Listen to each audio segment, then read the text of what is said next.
3 auteurs de l'Antiquité mentionnent l'agglomération ou l'étang de Latte. Pomponius Mela, géographe espagnol qui écrit au début du 1er siècle, est le premier à citer, dans sa chorographie, les points forts du littoral méditerranéen de la Gaule à l'ouest du Rhône. Au-delà du Rhône se trouvent les étangs des Volsques, le fleuve Lèze, l'agglomération de Latte, la presqu'île de Mèze.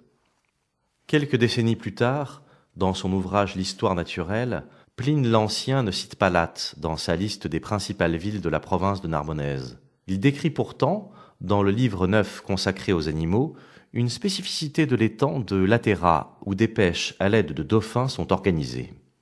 Enfin, dans sa cosmographie, l'anonyme de Ravenne, compilateur de la fin du 7e siècle, donne par 2 fois une liste d'agglomérations de la province de Septimanie, sans ordre apparent. Latara y figure près de Nîmes, de Sextantio, Castelnau-le-Lez, et de Mégalona, Maglone.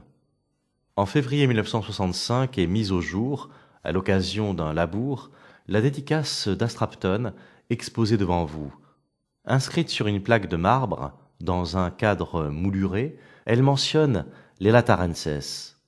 La découverte est d'importance, car elle entérine la localisation de la cité antique de Latara à Latte.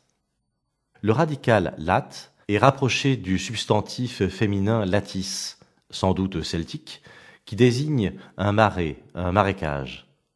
Quant au suffixe ara, que l'on trouve dans nombre de noms de cours d'eau, il se rattache à la racine préceltique ar, qui signifie